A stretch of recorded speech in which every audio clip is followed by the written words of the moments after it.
का मोलस्का परिवार स्टार्ट किया था हमने। मोलस्का की शुरुआत आपको बताई दी थी, सबसे पहले किसने करी थी? अरस्तु।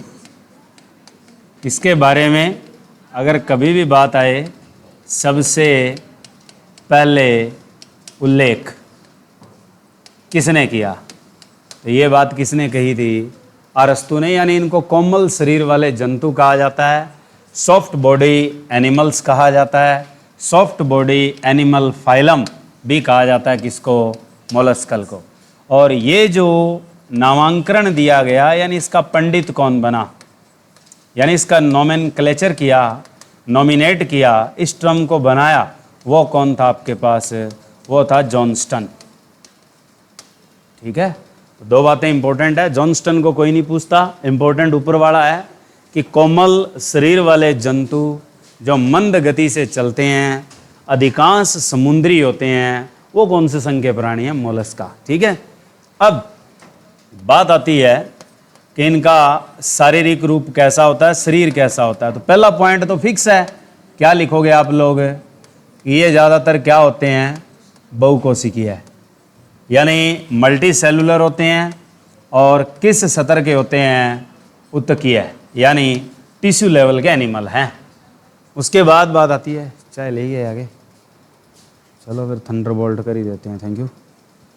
उसके बाद दूसरा पॉइंट क्या याद रखना है कि ये जितने भी जंतु होते हैं ये खंडहीन होते हैं, यानी नॉन सेगमेंटेड होते हैं, प्लस कोमल शरीर वाले हैं, ये पहले ही बता दिया, और प्लस मंद गति वाले होते हैं। ज़्यादातर इनके जंतु अधिकांश जो होते हैं वो स्लो मोशन में चलते हैं। एग्जाम्पल के तौर पे जैसे ही बारिश आती है और जिन पानी में हम खाड़ में पानी लगाते हैं, नालियाँ बनी होती है, वहाँ देखना छोटे छोटे क्या गोंगे घूम रहे होते हैं।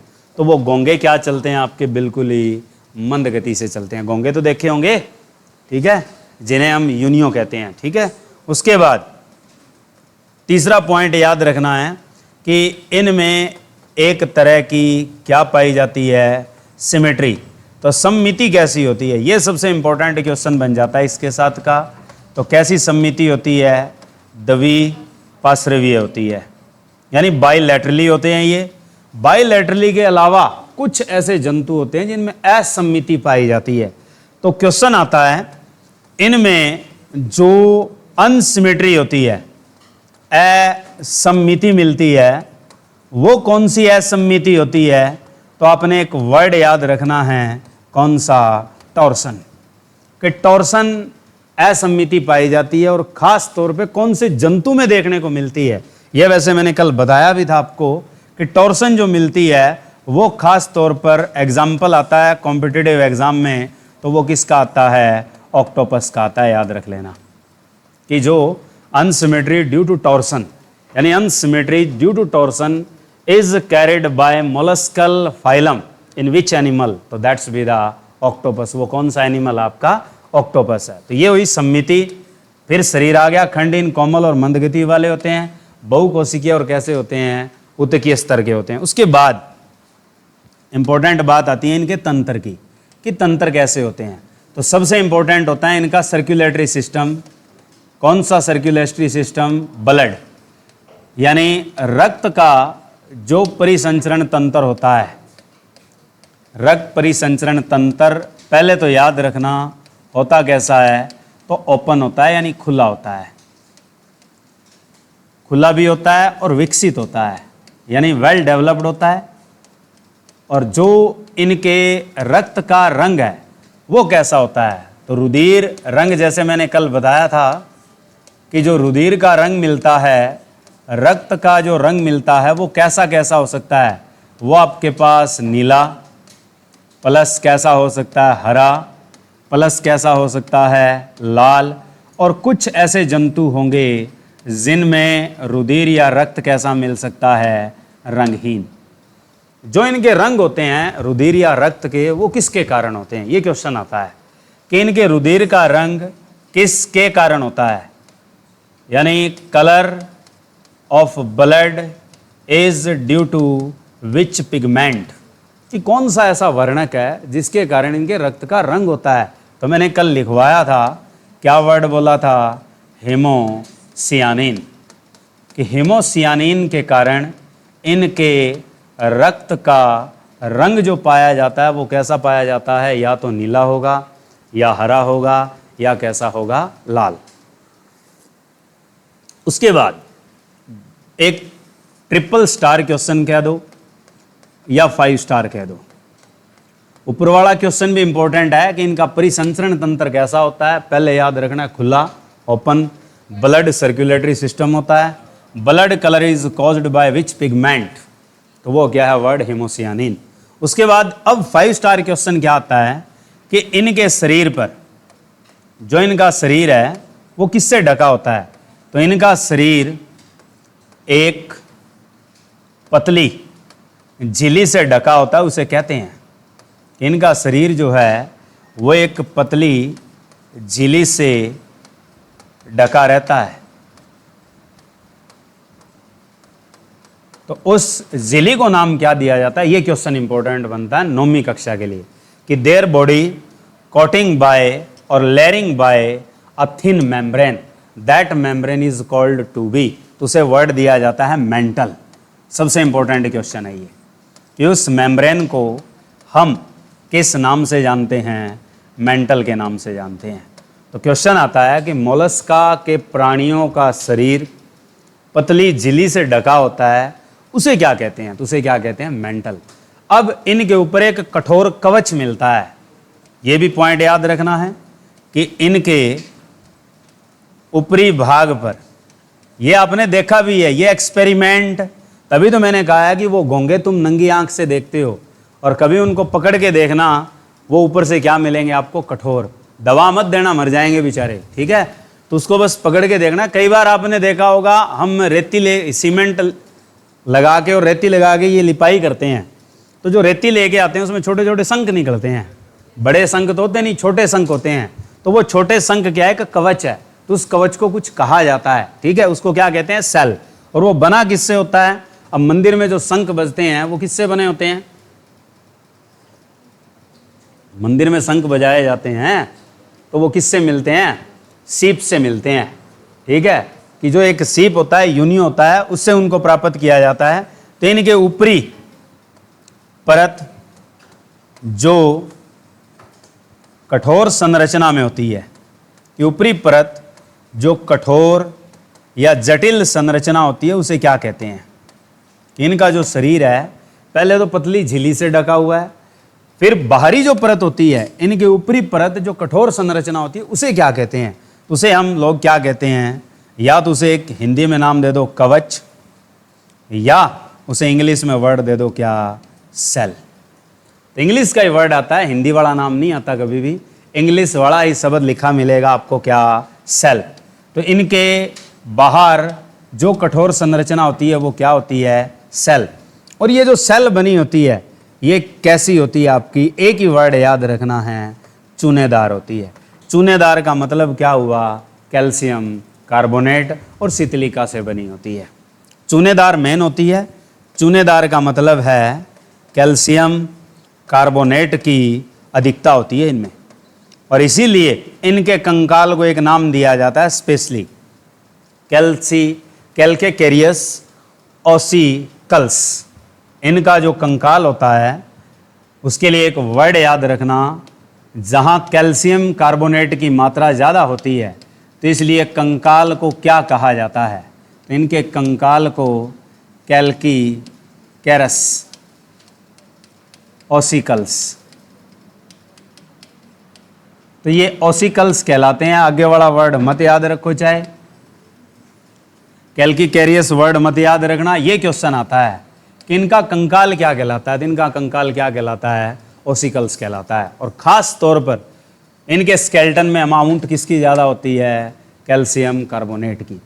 फिर बात आती है कि इनमें जो श्वसन होता है वो किससे होता है, परिसंचरण हो गया, फिर उसके बाद इंपॉर्टेंट चीज़ क्या होती है, श्वसन। और एक पॉइंट आपने याद रखना है, देगुआ। देगुआ तो होती है, सिलोमेट ये होते ही होते हैं, और उसके साथ एक पॉइंट होता है इनके उत्सर्जन का। ये 3 बड़े खास बिंदु होते हैं जो कॉम्पिटिटिव एग्जाम में पूछे जाते हैं। तो श्वसन किससे करते हैं, ये सबसे इंपॉर्टेंट मेंटल। पहला पॉइंट याद रखना कि इनके ज़्यादातर जंतु श्वसन करते हैं किससे, मेंटल से। दूसरा किससे करते हैं, क्लॉम्स, क्लॉम से। टेनिडिया कहा जाता है जिन्हें, टेनिडिया वर्ड दिया जाता है इन क्लॉम्स को। और तीसरा जो है, कुछ प्राणी जो आपके समंदर में नहीं रहते उनमें जो होता है वो किससे होता है, फुफ्फुस। फुफ्फुस का मतलब किससे होता है, लंग्स। अधिकांश समुद्री है, कुछ सतल पे भी पाए जाते हैं, और सतल वाले प्राणियों में श्वसन किससे होता है, लंग से। और जो पानी में रहते हैं उनमें किससे होता है, मेंटल, और किससे होता है, क्लॉम से। फिर बात आती है दे गुआ कैसी होती है। तो दे गुआ आपके पास पता ही है, पूर्ण रूप से क्या मिलती है, विकसित। यानी ये सिलोमेट है। जितने भी जंतु इस संघ में आएंगे सारे के सारे क्या होंगे, सिलोमेट। सिलोमेट का मतलब हम जानते हैं देगुआधारी, जिनमें देगुआ विकसित होती है। बात आती है इसकी, ये क्वेश्चन इंपॉर्टेंट है। अब इन प्राणियों में जब उत्सर्जन होता है वो किस पदार्थ के रूप में होता है, पहला पॉइंट। और उत्सर्जन करने वाला अंग कौन सा होता है, उत्सर्जन अंग जरूरी है। आर्थ्रोपोडा का नहीं भूलना, कॉकरोच का मैंने कहा था आपसे कि आता ही आता है। कॉकरोच का उत्सर्जी अंग क्या होता है, कॉकरोच का उत्सर्जी अंग क्या होता है, कॉकरोच का उत्सर्जी अंग क्या होता है, बताओ। सिंगानिया आगे, लास्ट बेंच वालों तुम बताओ अब। कॉकरोच का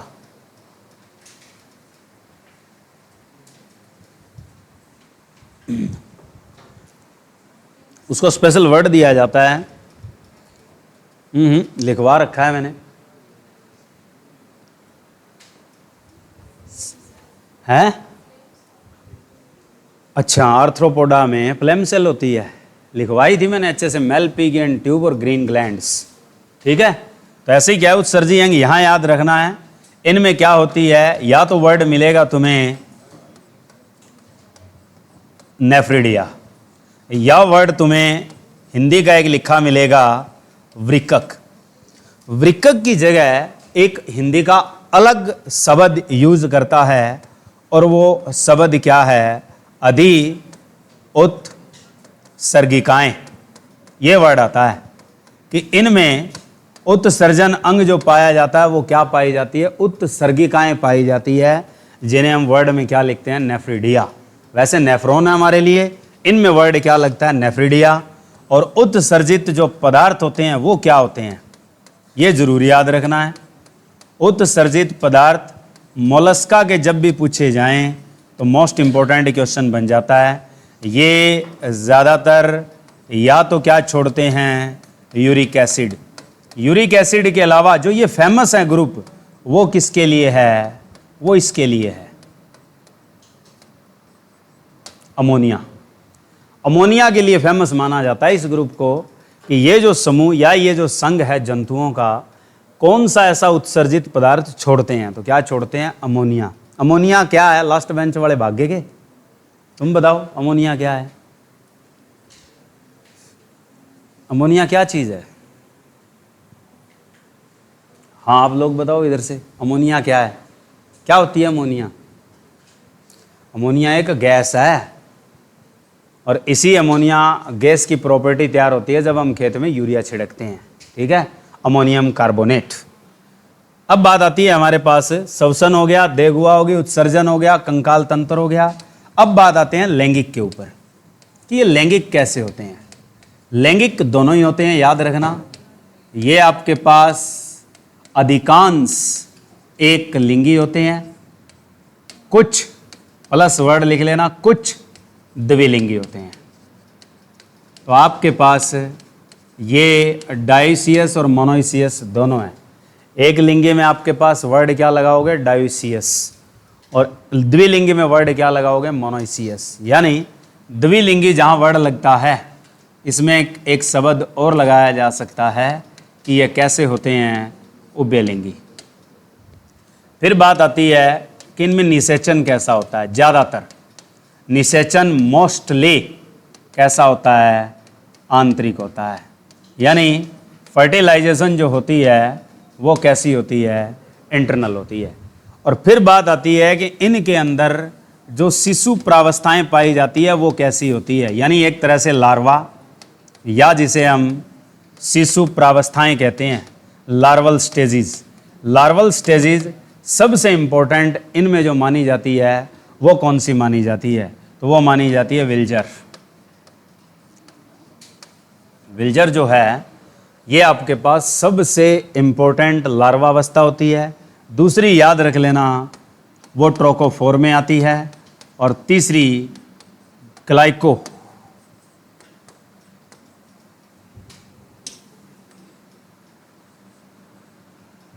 ग्लिकिडियम। ग्लाइको वर्ड नहीं लिखना, ग्लिकिडियम लिखना है। ये तीन तरह की क्या मिलती है, शिशु प्रावस्थाएं मिलती है। तो ये क्या हमारे पास प्रॉपर्टी है मोलस्कल परिवार की, जिनमें इंपॉर्टेंट क्वेश्चन तो आता है एक तो निषेचन का, एक वर्ड आता है लैंगिक का, एक वर्ड आता है उत्सर्जन का, एक वर्ड पूछा जाता है श्वसन का। ये चीज़ें पूछी जाती है और इसमें कुछ नहीं आता। उसके बाद बात आते हैं इनके जीव। जीव इंपॉर्टेंट है। जीव कौन कौन से हैं ये सबसे इंपॉर्टेंट है। जैसे आपके पास एक वर्ड आ जाए पाइला, ये भी जीव है।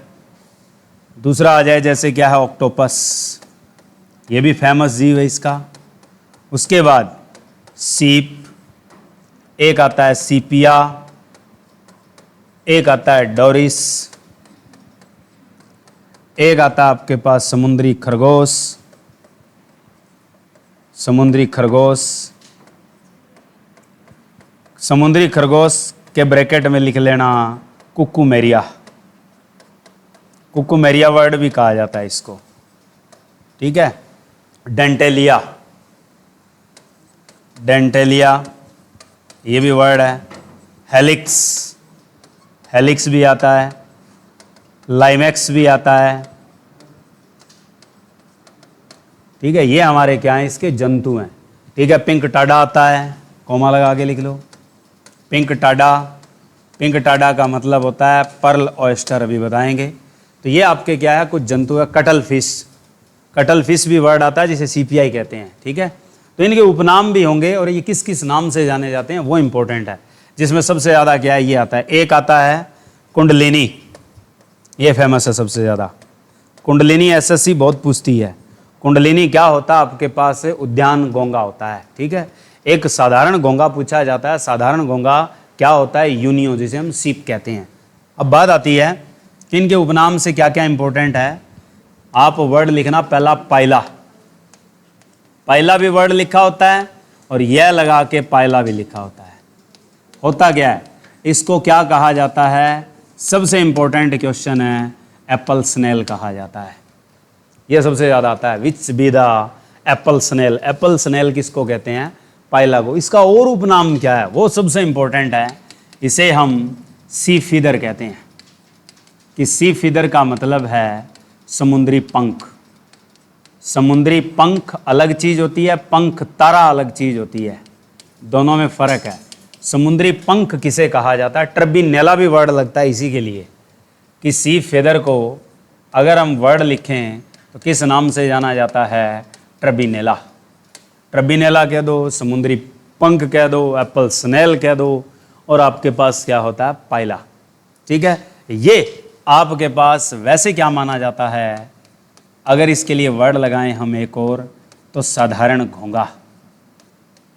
साधारण घोंगा जिसको लोग अपने एक्वेरियम में पालते हैं, जो हमें नंगी आंख से हमारे खेतों में भी देखने को मिलता है। ये वही संघ है, ये वही हिस्सा है जो हम क्या देख सकते हैं और जिसे पालते हैं सबसे ज़्यादा। तो पाइला है।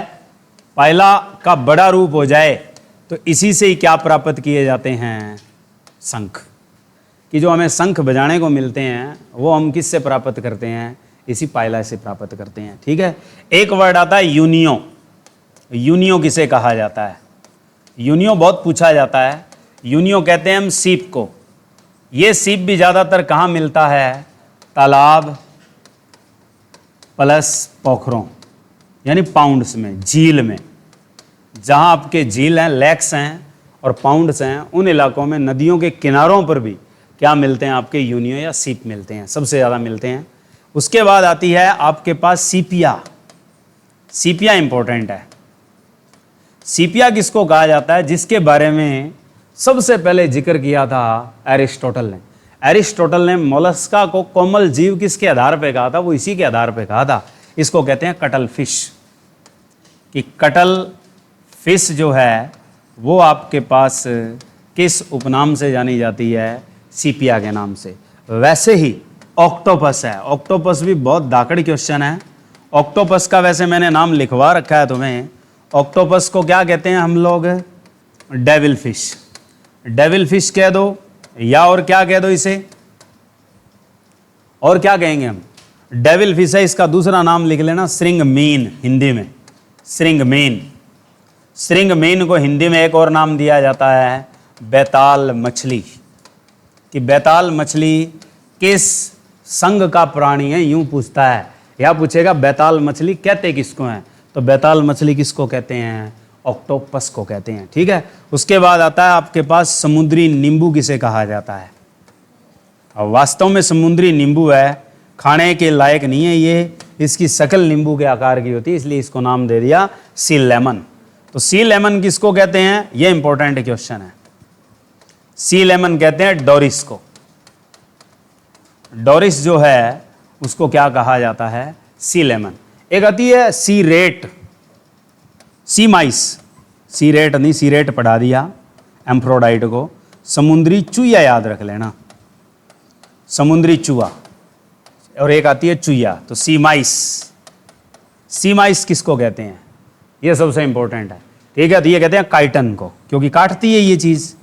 तो काइटन, काइटन जो वर्ड लगता है वो किसके लिए लगता है, समुद्री चूया। तो समुद्री नींबू आ लिया, समुद्री चूया आ ली, समुद्री खरगोश भी आएगा। ठीक है, इसी के प्राणी हैं। तो एक तो है समुद्री नींबू, एक है समुद्री चूया, और एक है समुद्री पंख, और एक आएगा आपके पास समुद्री खरगोश। ठीक है। तो समुद्री खरगोश किसको कहते हैं, ये भी याद कर लो कि आपके पास सी रैबिट, कि समुद्री जो खरगोश है, सी रैबिट जो है, वो किसको कहा जाता है, तो वो कहा जाता है एप्लीसिया को।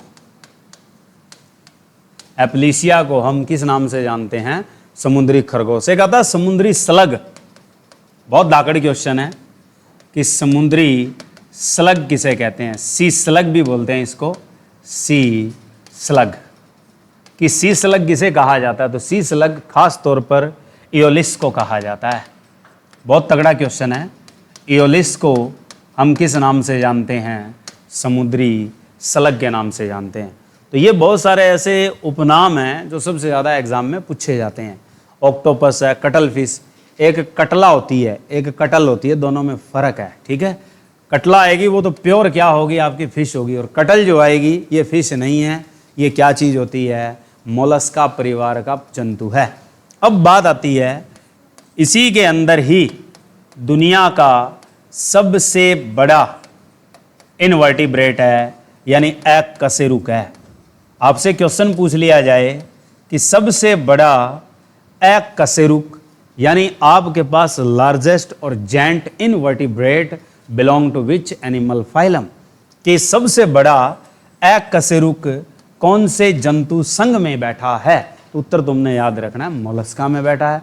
उसका नाम क्या है, तो वो याद रखना है आर्कीट्यूथिस। आर्कीट्यूथिस जो है ये आपके पास किस नाम से जाना जाता है, जायंट स्क्विड के नाम से जाना जाता है, विशाल स्क्विड कहते हैं इसको। विशाल जो स्क्विड है, पढ़ा होगा आपने, अखबारों में भी आती है कि जापान में सबसे पहले देखा गया किसको, इस जायंट स्क्विड को।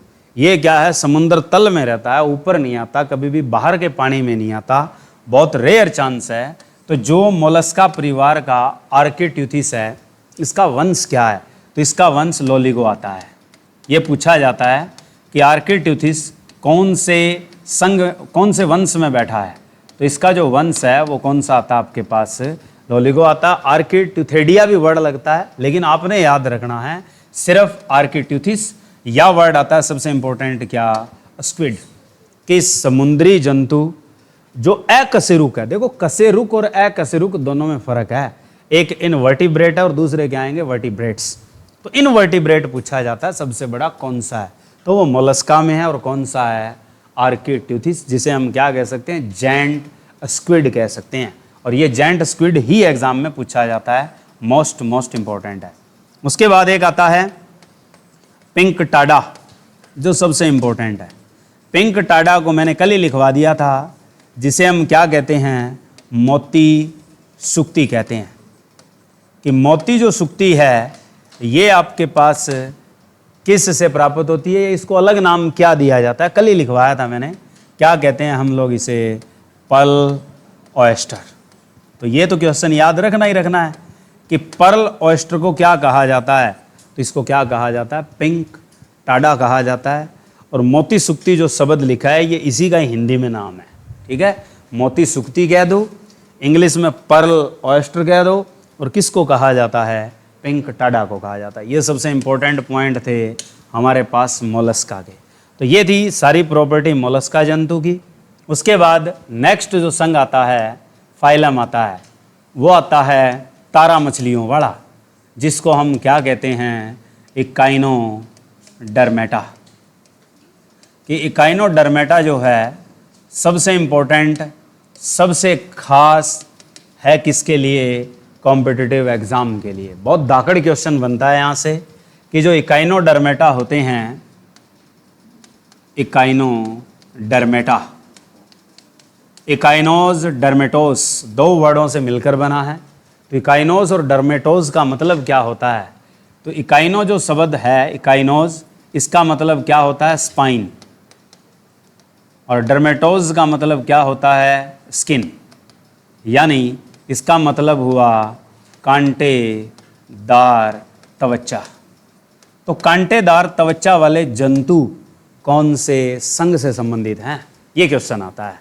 तो कांटेदार त्वचा वाले जो जंतु होंगे वो कौन से संघ में बैठे हैं, इकाइनोडर्मेटा में बैठे हैं। ये सबसे इंपॉर्टेंट क्वेश्चन है इसका। उसके बाद बात आती है कि इसको किस किस ने कहाँ जोड़ा। तो सबसे पहले लीनियस जो आया, इस बंदे ने, लीनियस ने इन्हें मोलस्का में रखा। लीनियस जो था उसने सबसे पहले इन जंतुओं को कहाँ रखा, मोलस्का संघ में रखा।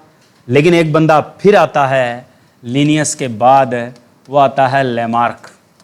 लेमार्क ने खास तौर पर इनको एक गण बनाया, रेडिएटा ऑर्डर, एक ऑर्डर दिया। कौन सा ऑर्डर बनाया इनको, रेडिएटा। रेडिएटा गण किसके अंतर्गत रखा उसने, इकाइनोडर्मेटा। यहाँ से शुरुआत होती है इकाइनोडर्मेटा की। लेकिन इसने शुरुआत कैसे की, रेडिएटा। रेडिएटा का मतलब होता है कैसी समिति हो, रेडियल। रेडियल का मतलब कैसी हो, अरीय। बताया था मैंने पहले ही कि इकाइनोडर्मेटा अपवाद है, किसके चलते, समिति के चलते। तो वही वर्ड लिखा है। उसके बाद आता है ल्यूकर्ट। ल्यूकर्ट ने क्या किया, ल्यूकर्ट ने संघ की स्थापना कर डाली कि जो इसका फादर कहलाता है वो ल्यूकर्ट ही है। याद रखना कि इस संघ की जो स्थापना की है, पूरी तरह से एक संघ बना के छोड़ दिया, एक फाइलम तैयार कर दिया। वो संघ बनाया किस बंदे ने था, ल्यूकर्ट ने। फिर इसका क्या है, पंडित भी बना, यानी नामांकरण। नामांकरण किसने किया, जैकब क्लिन ने। तो जैकब क्लिन ने इसका क्या किया था, नामांकरण। ये नामांकरण नुमांकरण बहुत ही कम पूछे जाते हैं, पिता ही पूछा जाता है सबसे ज़्यादा कि इसकी स्थापना किसने करी, या इसका सबसे पहले जो उल्लेख करने वाला बंदा था वो कौन था। तो पहले उल्लेख किसने किया था, लीनियस ने किया था। और किस संघ में रख दिया इसने, मोलस्का। अब बात आती है कि ये अधिकांश कैसे जंतु हैं। तो ये सारे के सारे भाई समुद्री हैं। अधिकांश ये क्या है, समुद्री है। एक्वेटिक है, सारे के सारे समंदर में रहते हैं, अच्छे से जलीय जीव हैं। फिर बात आती है कि इनका शरीर कैसा है। तो आपको पता है कि दो बातें तो हम पक्की लिखते हैं। एक लिखते हैं हम बहुकोशिकीय, और दूसरी चीज़ क्या लिखते हैं, उत्तकीय। ये दो शब्द तो देखो आपके पक्के हो जाने चाहिए। और इनकी त्वचा मैंने बताई दी, इसी के कारण इनको इकाइनोडर्मेटा कहा जाता है। तो इनकी त्वचा पर चूनेदार कांटे पाए जाते हैं।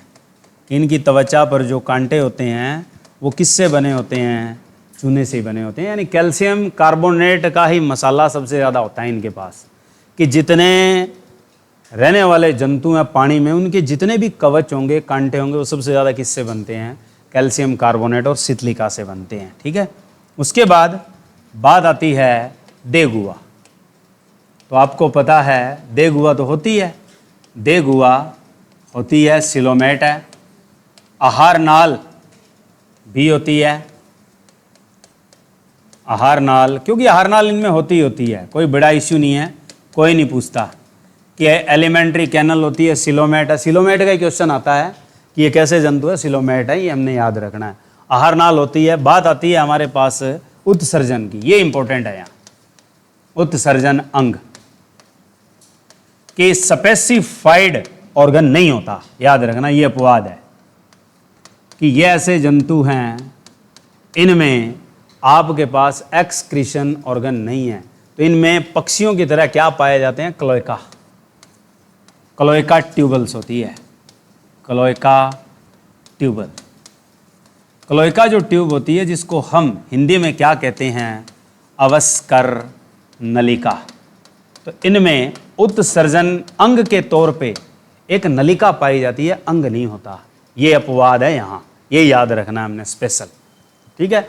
उसके बाद सम्मिति रह गई थी। सम्मिति भी बहुत इंपॉर्टेंट है, क्योंकि दो अपवाद के क्वेश्चन यही हैं, एक तो पक्का कर दो उत्सर्जन अंग का, और दूसरा पक्का करना है हमने सम्मिति का। ये दो क्वेश्चन सबसे इंपॉर्टेंट है, सिमेट्री एंड एक्सक्रीटरी ऑर्गन। सम्मिति कैसी होती है ये बताओ।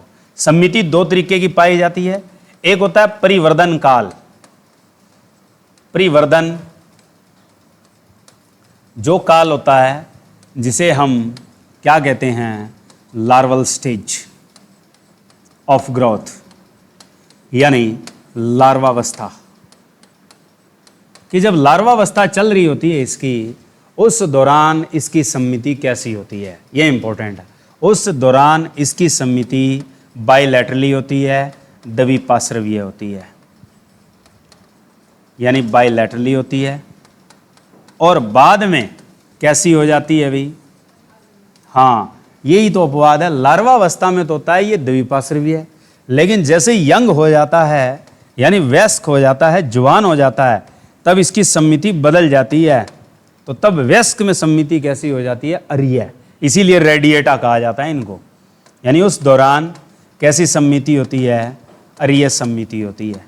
अरीय सम्मिति का मतलब कैसी होगी, रेडियल। और रेडियल भी कौन सी होगी ये भी याद रखना है, पंचकोणीय होती है, पेंटागोनल रेडियल सिमेट्री होती है इनके पास। ठीक है। यानी इनके पास जो सम्मिति होती है वो कैसी होती है, तो पंचकोणीय अरीय सम्मिति होती है। मीन्स पेंटागोनल रेडियल सिमेट्री पाई जाती है किन के पास, इकाइनोडर्मेटाज के पास। ठीक है। फिर बात आती है परिसंचरण कैसा होता है, वही याद रखना है कि परिसंचरण तंत्र खुला होता है भाई, यानी ब्लड सर्कुलेटरी सिस्टम है, परिसंचरण तंत्र जो है वो कैसा आपके पास यहाँ खुला। एक इंपॉर्टेंट पॉइंट है यहाँ से कि देगुआ जो बंटी होती है वो तंत्र में होती है, याद रखना। ये अपवाद है यहाँ पे कि देगुआ जो है वो क्या बनाती है, तो देगुआ तंत्र बनाती है। देगुआ तंत्र कितने प्रकार का होता है, how many types of the coelomate system. तो इनमें सिलोमेट सिस्टम 3 प्रकार का होता है। एक होता है पानी चलाने के लिए, और 2 खून चलाने के लिए, और भोजन का वहन करने के लिए। तो पहला होता है आपके पास वाटर वेस्क्युलर सिस्टम, यानी जिसे हम जल वाहक तंत्र कहते हैं।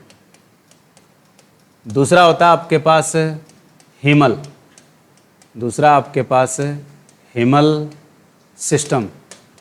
हिमल सिस्टम है जो किसके लिए काम करेगा, रक्त के लिए। और तीसरा भोजन पाचन के लिए और भोजन के वहन के लिए वो पेरीहिमल। पेरीहिमल सिस्टम जो होगा पेरिहीमल, ये किसके लिए काम करता है? जो पचे हुए भोजन को वहन करने के लिए। ठीक है, तो 3 तरह की क्या है, सिलोमेट सिस्टम पाई जाती है। अब सबसे इंपॉर्टेंट कौन सा है इसमें से? जलवाहक तंत्र, ये याद रखना है, लिख लेना। जलवाहक जो तंत्र होता है, इसमें छिद्रयुक्त पट्टिका पाई जाती है, उसे क्या कहते हैं? क्वेश्चन तो ये आना है। जलवाहक तंत्र में पोरेटेड छिद्रयुक्त पट्टिका पाई जाती है, प्लेट पाई जाती है, जिससे पानी इनके शरीर में प्रवेश करता है। कि वो पट्टिका जिससे पानी इनके शरीर में प्रवेश करता है, यानी इंजेक्शन होता है वाटर का। है पीछे करूं? मतलब तुम मेरे से स्लो मोशन में हो।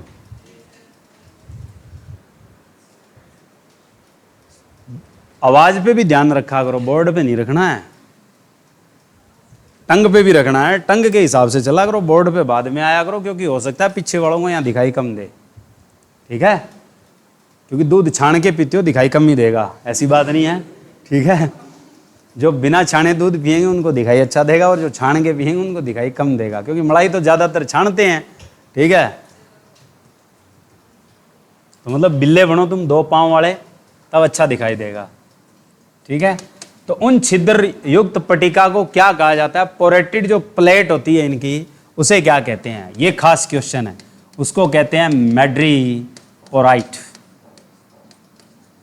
कि मैड्रीपोराइट कहा जाता है उस छिद्र युक्त पट्टिका को। कि मैड्रीपोराइट कहा जाता है जो छिद्र युक्त पट्टिका होती है, जो जल वाहन तंत्र को चलाती है।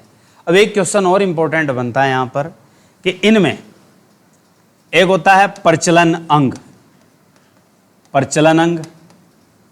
दूसरा होता है भोजन ग्रहण अंग, भोजन ग्रहण करने के लिए, भोजन ग्रहण, और प्लस श्वसन। तीनों के तीनों ये जो हैं, ये जल वाहक तंत्र से जुड़े होते हैं। तो उसे क्या कहते हैं हम? इनका श्वसन करवाएगा, भोजन ग्रहण का संबंध बनाएगा, और लोकोमोशन जो करेगा वो जल वाहन तंत्र से जुड़े होते हैं। उस अंग को क्या कहा जाता है? उसको कहा जाता है नलपाद। नलपाद, नलपाद को इंग्लिश में बोलते हैं ट्यूब फिट। तो ये क्वेश्चन बनता है यहाँ। क्वेश्चन क्या बनता है इसमें? कि जो इकाइनोडर्मेटा है उनमें श्वसन अंग, भोजन ग्रहण अंग और जो प्रचलन अंग होते हैं वो किस रूप में पाए जाते हैं, यानी इन विच फॉर्म, तो वो किस रूप में मिलते हैं? नलपाद ट्यूब फिट की फॉर्म में मिलते हैं। ये इंपॉर्टेंट क्वेश्चन है, पूछा जा सकता है इकाइनोडर्मेटा का, लेकिन ये जरूर याद रखना है मैड्रीपोराइट। ठीक है, फिर बात आते हैं ये लैंगिक कैसे होते हैं। लैंगिक सिंपली है, फिक्स याद रख लेना दिमाग में। ये मैक्सिमम जंतु कैसे होते हैं? एक लिंगी होते हैं, यानी आपके पास डायोसियस होते हैं, यानी आपके पास नर और मादा अलग अलग होते हैं। इंपॉर्टेंट क्वेश्चन है, इनमें नर और मादा अधिकांश क्या होते हैं? अलग अलग। अब इनमें जो प्रजनन होगा वो कैसा हुआ आपके पास? लैंगिक। कि प्रजनन है, क्योंकि लैंगिक है तो प्रजनन कैसा होगा? सिंपल सी बात है, लैंगिक होगा। निषेचन कैसा होता है ये याद रखना। फर्टिलाइजेशन कैसा होता है? फर्टिलाइजेशन कैसा होता है? मोस्टली आंतरिक होता है, ज़्यादातर आंतरिक, अधिकांश आंतरिक होता है। ठीक है, तो ये थी प्रॉपर्टी हमारे पास किसकी? इकाइनोडर्मेटा की। अब आते हैं इनके जंतु। जंतु कैसे हो सकते हैं? जहाँ कहीं भी स्टार ज़्यादातर वर्ड आता है, जैसे कहते हैं स्टार फिश, जैसे वर्ड आ जाए ब्रिटल स्टार, तो ये जो स्टार हैं ये ओफियोरा है। समुद्री खीरा आ जाए तो ये सारे के सारे किस में बैठे हैं? इसी में बैठे हैं। ठीक है, तो पहले इनके जीव पढ़ते हैं। जीव कौन कौन से हो सकते हैं? जीव भी इंपॉर्टेंट है। एक आधा क्वेश्चन तो आता है शारीरिक रूप से। शारीरिक रूप से इकाइनोडर्मेटा फिक्स है। अपवाद, अपवाद में आता है उत्सर्जन अंग के चलते और सिमेट्री के चलते। 2 इंपॉर्टेंट क्वेश्चन है यहाँ क्योंकि मैड्रिपोराइट वाला क्वेश्चन तुम्हारे बस का नहीं है। कोई एक आधे का तुक्का लग जाए तो बेशक, वैसे वरना याद नहीं रहेगा तुम्हें 2 क्वेश्चन फिक्स याद रखने हैं यहाँ पे। एक याद रखना है इनका एक्सक्रीशन, उत्सर्जन अंग होता है या नहीं होता। दूसरा इंपॉर्टेंट क्वेश्चन है इनकी सम्मिति, क्योंकि क्वेश्चन सम्मिति का ही आता है, सबसे ज़्यादा वही आता है। अब बात आती है इनके जीव। जीव में जैसे वर्ड आता है, एक जैसे वर्ड लिखा मिलेगा तुम्हें ब्रिटल स्टार, दूसरा मिलेगा तुम्हें स्टार फिश।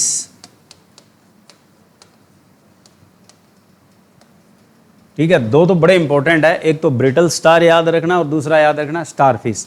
फिर याद रखनी है एक समुद्री ऑर्चिन, बहुत तगड़ा क्वेश्चन है ये।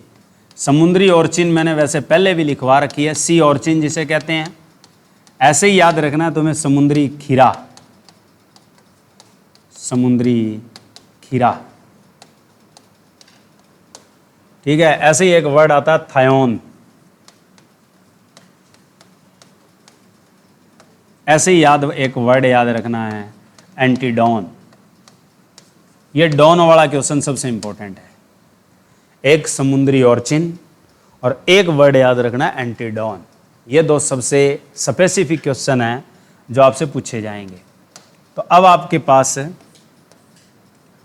पहले नंबर पे आता है समुद्री ऑर्चिन। समुद्री ऑर्चिन क्यों फेमस है? क्योंकि इसका पहला ही क्वेश्चन ये बनता है कि समुद्री ऑर्चिन कौन से संघ का प्राणी है और इसको कहते क्या है। समुद्री ऑर्चिन इकाइनोडर्मेटा है। इसको क्या नाम दिया जाता है? स्पेशली एकाइनस बोलते हैं इसको। एकाइनस किसको कहा जाता है? समुद्री ऑर्चिन। अब ये बताओ, समुद्री ऑर्चिन समंदर में दुश्मन किसकी है? यह मैंने तुम्हें लिखवा रखी है कि समुद्री ऑर्चिन सबसे ज़्यादा भोजन के रूप में शिकार किसे बनाती है? तो ऊद बिलाव को बनाती है। कि समुद्री ऑर्चिन जो अपना शिकार बनाती है, प्रेडेटर करती है, प्रीडेट करती है, कि प्रीडेटर फो, यानी ये शिकारी बन जाती है किसके लिए? तो ये शिकारी किसके लिए बनती है? अपना शिकार किसको बनाती है? ऊद बिलाव को बनाती है। ऊद बिलाव क्या चीज़ होती है? ऑटर्स। यानी मैंने आपको पहले लिखवा रखा है कि ऑटर्स पर हमला करता है समंदर में कौन? ऊद बिलाव पर हमला करता है समंदर में कौन? तो कौन करती है? ऑर्चिन करती है, एकाइनस करती है। और फिर इस ऊद बिलाव भाई साहब को बचाता कौन है? क्योंकि बिल्लों को छिपने के लिए जाड़के चाहिए। ठीक है, तो जाड़के मतलब पौधे चाहिए। तो समंदर में कुछ पौधे होते हैं जो बड़े आकार के रूप में होते हैं, और वो बड़े आकार वाले पौधे क्या कहलाते हैं? कैल्प।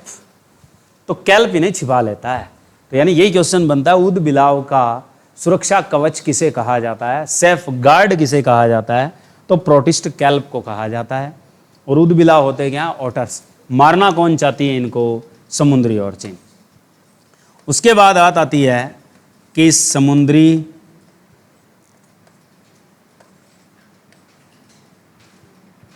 और पंख तारा लिख लो, समुद्री खीरा ही लिख लो। चलो, ऊपर लिखा हुआ है, समुद्री खीरे का नाम बता देता हूँ। समुद्री खीरा किसे कहा जाता है? होलोथुरिया। कि होलोथुरिया को क्या कहा जाता है? सी क्यूकम्बर कहा जाता है। ये क्वेश्चन आता है, होलोथुरिया क्या है? होलोथुरिया समुद्री खीरा है। वैसे ही एक वर्ड आता है ब्रिटल स्टार। ब्रिटल स्टार किसे कहते हैं? ब्रिटल स्टार जो कहा जाता है वो कहा जाता है ओफियोरा को। ओफियोरा नाम का जंतु, जिसे हम किस नाम से जानते हैं? ब्रिटल स्टार, या ओफियोथ्रिक्स कहा जाता है जिसे। ओफियोथ्रिक्स को, ओफियो जो थ्रिक्स है उसी को ही हम ओफियोरा, उसी को ही हम क्या कहते हैं? Brittle star. तो ब्रिटल स्टार ओफियोरा को कहते हैं। होलोथुरिया को समुद्री खीरा कहा जाता है। और सबसे इंपॉर्टेंट क्वेश्चन किसका बनता है अपने पास? समुद्री ऑर्चिन। उसके बाद आती है एंटीडॉन। एंटीडॉन क्या आपके पास?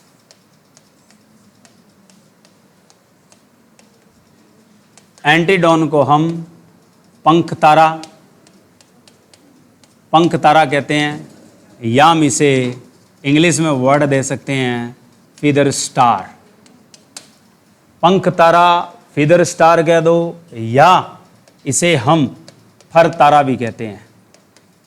ये नाम रखे जाते हैं किसके? एंटीडोन के। तो पंख तारा के नाम से, फिदर स्टार के नाम से, फर तारा के नाम से जो भी चीज़ आती है उसे हम क्या कहते हैं? एंटीडोन कहते हैं। उसके बाद आती है हमारे पास कि जो तारा मछली है वो कौन सी होती है? तारा मछली किसको कहा जाता है? तारा मछली कह दो, या इसे हिंदी में नाम दिया जाता है तारा मीन, और इंग्लिश में एक और नाम दे सकते हो आप इसे, क्या?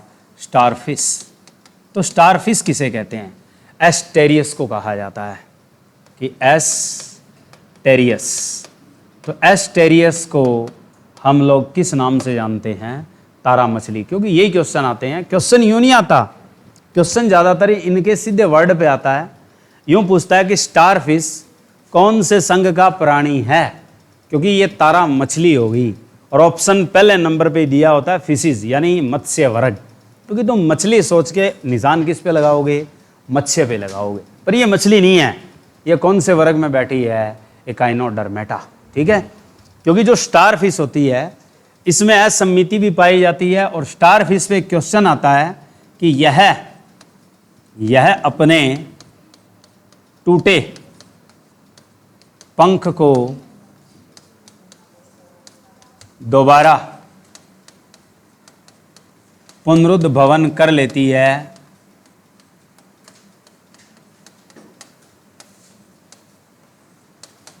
किस कोशिका विभाजन से? ये वैसे मैंने करवा रखा है कि वो कौन सा कोशिका विभाजन है जिससे ये अपनी टूटी हुई पांख या टूटे हुए अंग को दोबारा से क्या है? पैदा कर सकती है। और दोबारा से पैदा करना रीजनरेशन है, हिंदी में कहते हैं पुनरुद्भवन। जैसे छिपकली की पूंछ टूटती है, दोबारा आ जाती है, मकड़ी की टांगें टूटती है, दोबारा आ जाती है। स्टारफिश यानी जिसे हम क्या कहते हैं?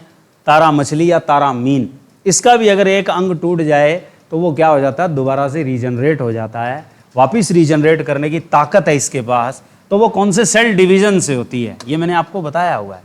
हमारी चमड़ी दोबारा आ जाती है, हमारे घाव भर जाते हैं, तो कौन से कोशिका विभाजन से भरते हैं? विच सेल डिवीजन में बिलोंग टू इट? बताओ, इतनी दूरी में ये वर्ड अगर याद नहीं रहेंगे तो क्या वर्ड याद रखोगे भाई तुम? माइटोसिस। कौन सा कोशिका विभाजन चलता है? माइटोसिस। इसे श्रम विभाजन कहते हैं, श्रम विभाजन। माइटोसिस जो वर्ड लगता है इसे कहते हैं हम श्रम विभाजन। जो हमारे लिए वर्ड खास लगाया जाता है वो तो लगाया जाता है माइटोसिस, लेकिन ज़्यादातर इन छोटे जीवों के लिए एक वर्ड लगता है, वो कौन सा लगता है? श्रम विभाजन। श्रम विभाजन का मतलब होता है लेबर डिवीजन। इनमें जो पुनर्उत्पादन की प्रॉपर्टी आती है वो कौन से प्रॉपर्टी से आती है? Labour division. और लेबर डिवीजन कौन सा सेल डिवीजन होता है? माइटोसिस है। माइटोसिस को कौन सा कोशिका विभाजन कहते हैं आप हिंदी में? कौन सा होता है? समसूत्री। कौन सा होता है? समसूत्री कोशिका विभाजन। ये सबसे इंपॉर्टेंट क्वेश्चन है। पंख तारा। एक क्वेश्चन आता है कि एक समुद्री जीव जिसकी आकृति पंच किरण तारा जैसी है।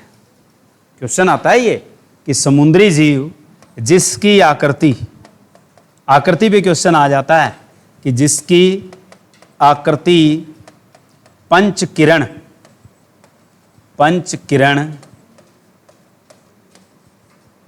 तारा जैसी है। तारा देखते हो ना आप, जिसमें 5 क्या बनाते हैं हम? किरण सी बनाते हैं।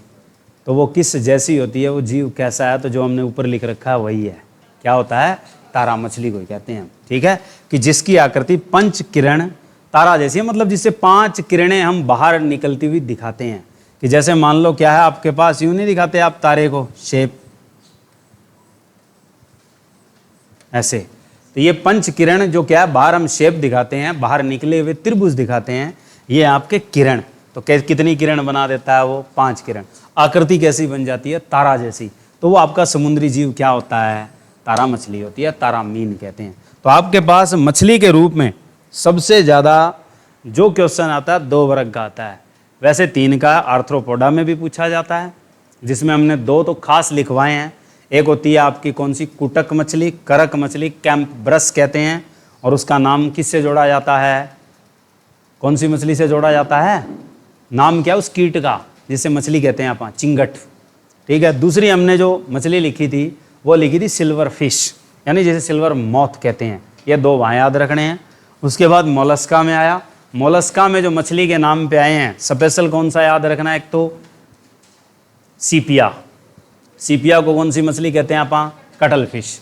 दूसरा याद रखना डेविल फिश। डेविल फिश किसे कहा जाता है, ऑक्टोपस। दो तो पक्के हैं, ये दोनों के दोनों इंपॉर्टेंट हैं, अच्छे से याद रखना। बाकी नाम जैसे क्या है, चलते चलते पूछ लेगा, समुद्री चूहा क्या है, समुद्री चूया क्या है, समुद्री नींबू किस में आता है, समुद्री खरगोश किस में आता है, समुद्री खीरा किस में आता है। यहाँ समुद्री खीरा भी लिख लेना, वैसे मैंने नाम तो उसका बता दिया, होलोथुरिया कुकुमेरिया। कुकुमेरिया भी कहा जाता है, होलोथुरिया भी कहा जाता है। ठीक है, और समुद्री खरगोश भी पक्का याद रखना है। समुद्री खरगोश किसको कहा जाता है, एप्लीशिया को कहा जाता है। ठीक है, तो ये थी प्रॉपर्टी हमारे पास उन जंतुओं की जो ज़्यादातर कैसे थे, एककशेरुक। अब बीच में आएंगे, वो आएंगे हेमिकॉर्डेटा। पहले ये हेमिकॉर्डेटा जो थे ये आपके पास किसके अधीन थे, कॉर्डेटा के अधीन ही थे। अब ये संघ अलग बना दिया गया। इसमें दो जंतु खास तौर पे याद रखने हैं। पहले नंबर पे तो याद रखना है ये जीव रहते कहाँ हैं, हेमिकॉर्डेटा वाले। हेमिकॉर्डेटा वाले जो संघ के जंतु बनाए हैं सारे के सारे कहाँ होते हैं, समुद्री होते हैं, पहला पॉइंट। दूसरा आपके पास इसमें जंतु कौन से आते हैं, इसमें खास तौर पर ब्लेनो, ये क्वेश्चन सबसे ज़्यादा आता है। ब्लेनोग्लोसस। ब्लेनोग्लोसस जंतु कौन से संघ का प्राणी है, बिलोंग्स टू विच फाइलम। आपने सिंपल वर्ड याद रखना है, किस में रखा गया है इसको, हेमिकॉर्डेटा, हाफ कॉर्डेटा में रखा गया है। और दूसरा जो जंतु इसका फेमस है वो आपके पास है सिफेलोडिस्कस। दो खास हैं, एक है ब्लेनोग्लोसस और दूसरा वर्ड याद रखना सिफेलोडिस्कस। ये जंतु वो जंतु हैं जो समुद्र में बिल बना के रहते हैं, समुद्री है और समंदर में क्या बना के रहते हैं, ये बिल बना कर रहते हैं। तो इनको हेमिकॉर्डेटा क्यों बनाया गया, क्योंकि इनमें मुख्य पृष्ठ रज्जु नहीं पाई जाती। मुख्य पृष्ठ रज्जु का मतलब है मेन जो क्या है स्पाइनल कॉर्ड आपकी वो नहीं पाई जाती। ठीक है, और साथ में क्या है सेंट्रल नर्व सिस्टम भी नहीं होता, दोनों ही नहीं है। दोनों ही नहीं है तो इसको उठा के कहाँ फेंक दिया, कशेरुकियों से बाहर कर दिया।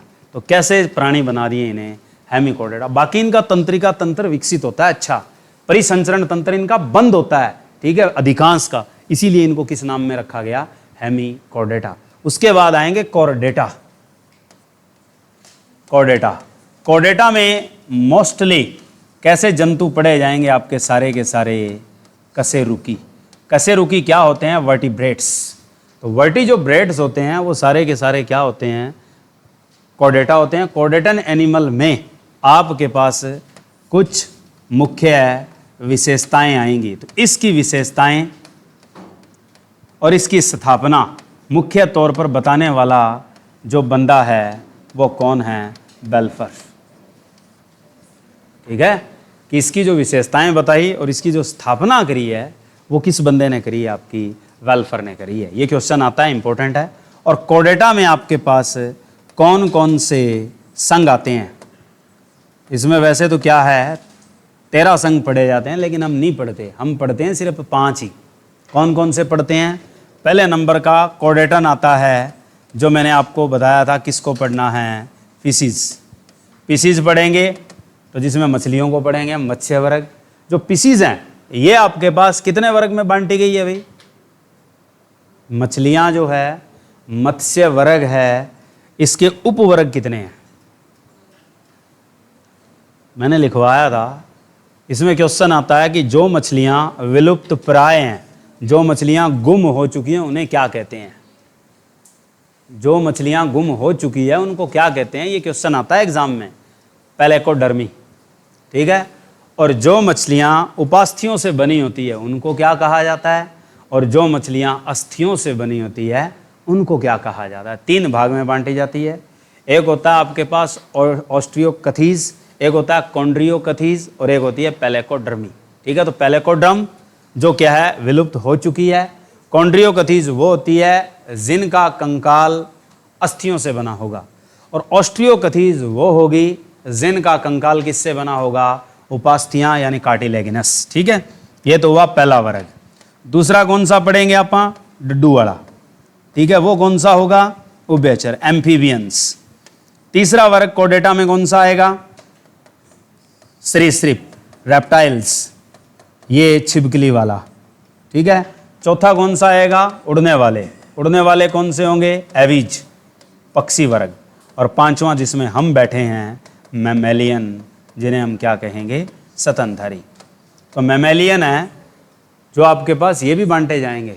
ठीक है, तो इनको जब हम आगे बांटेंगे, प्रोटोथीरिया और क्या है, यूथीरिया और थीरिया, ये आ जाएंगे मैमेलियंस। ठीक है, तो हमारे पास हम कल शुरुआत करेंगे किसकी, मत्स्य वर्ग। मत्स्य वर्ग पढ़ के आना। ठीक है, ये लो आज के लिए इतना ही।